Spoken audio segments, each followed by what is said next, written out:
Is power, knowledge is power, silence is power. ऐसा सभी ने अक्सर सुना होगा, लेकिन क्या कभी ये जानने की कोशिश की है कि व्हाट इज पावर? ऐसी तो वो कौन सी चीज है जो मनी को, नॉलेज को, साइलेंस को अथवा इंसान के माइंडसेट को पावरफुल बनाती है? क्यों लोग हमेशा किसी भी व्यक्ति अथवा पॉलिटिकल लीडर को देखकर ऐसा कहते हैं कि he is very powerful person? क्या पावर को लोग लेके पैदा होते हैं या फिर पावरफुल पर्सन्स क्रिएट किए जाते हैं? ऐसी कौन सी एक्टिविटी है जिससे लोग खुद को पावरलेस और सामने वाले को पावरफुल मानते हैं? इन दिस वीडियो पावर के कुछ ऐसे ही डायनामिक्स के बारे में जानने वाले हैं। इससे कोई फर्क नहीं पड़ता कि वीडियो को देखकर उसमें कही गई बातों को आप सच मानते हो या नहीं, लेकिन वही सच है, भले ही किसी को अच्छा लगे या बुरा। इसलिए अगर आपको वीडियो छोड़ना हो तो आप अभी छोड़ सकते हो, क्योंकि आगे के कुछ मिनटों तक आपको वीडियो में कांस्टेंट फोकस बनाए रखना होगा। तो चलिए वीडियो में आगे बढ़ते हैं।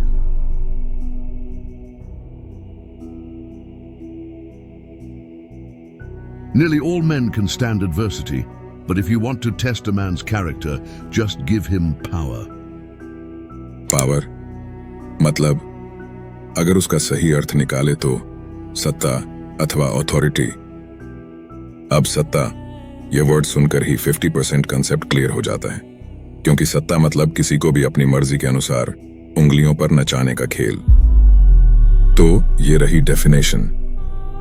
दरअसल अथॉरिटी अथवा सत्ता आपका ही काम दूसरों से करवाने की आपकी एबिलिटी को रिप्रेजेंट करता है। आपके पास जितनी ज्यादा सत्ता होगी उतना ही ज्यादा आप लोगों से अपना काम करवा पाओगे।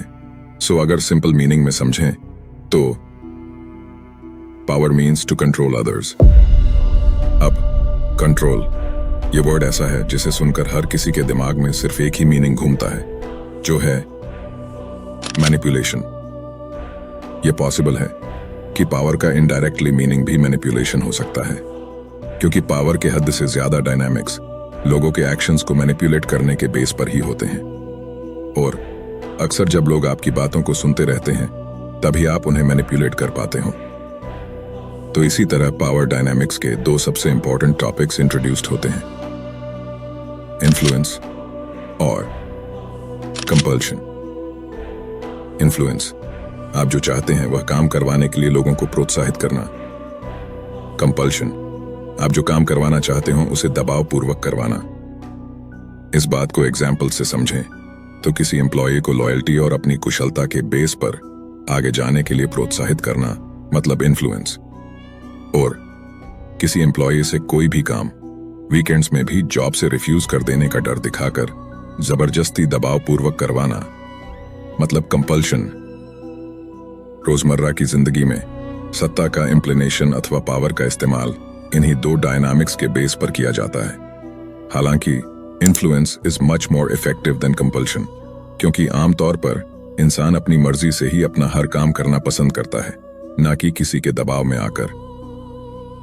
ये तो हुए पावर के कुछ डायनामिक्स। अब चलिए थोड़ी बात पावर के बारे में भी कर ली जाए। Power is a neutral tool that can be used for good or evil. जिस फील्ड में आपकी सोचने की क्षमता माहिर है, उस फील्ड में आगे बढ़ने का इनकार करके आप अपनी पावर उन लोगों को सौंप रहे हो जिसके पास ऑलरेडी प्लान्स अवेलेबल हैं। सिर्फ एक बार यह समझने से इनकार करें कि पावर इज इंपॉर्टेंट और आप तेजी से अपने आसपास के इन्फ्लुएंसेस को डिसअपीयर होते हुए पाएंगे। इसलिए जैसे कि मैंने आगे बताया था कि the best way to increase your power is to increase your influence and reputation. जिस प्रकार से रैंक में ऊपर आने से इंसान का बिहेवियर और दूसरे लोगों का उस इंसान के साथ का व्यवहार बदलने लगता है, उसी तरह power is also an game changer. Because even if just little bit of power, आप अपने परसेप्शन, इमोशंस और नजरिए में चेंजेस का अनुभव करेंगे। Power is also a game of status. Power अथवा सत्ता का कॉन्सेप्ट बहुत हद तक व्यक्ति के स्टेटस, अथॉरिटी और डोमिनेंस को रिलेट करता है।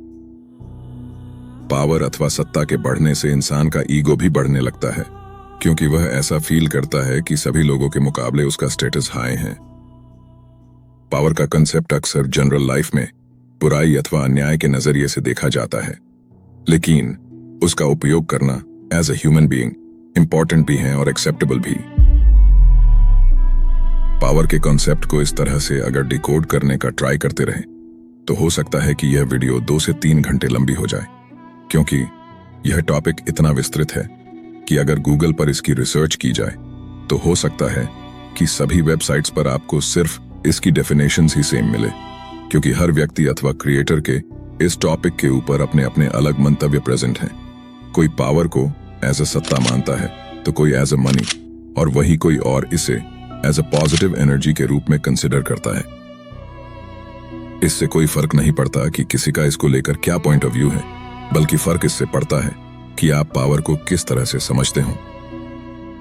और फाइनली, अकॉर्डिंग टू मी, अगर पावर को डिकोड करें तो इंसान की वह एबिलिटी जिससे वह दूसरों से अपनी मर्जी की हर चीज, हर काम करवा सके, भले ही फिर वो पावर को एज अ अथॉरिटी के रूप में उपयोग करें, अथवा एज अ मनी, और अथवा एज अ मैनिपुलेशन। बस ये कॉन्सेप्ट का एक्सप्लेनेशन में ज्यादा नहीं कर पाऊंगा, क्योंकि यह कॉन्सेप्ट समझना ब्रेन वॉशिंग के कॉन्सेप्ट से भी कई ज्यादा कॉम्प्लेक्स है।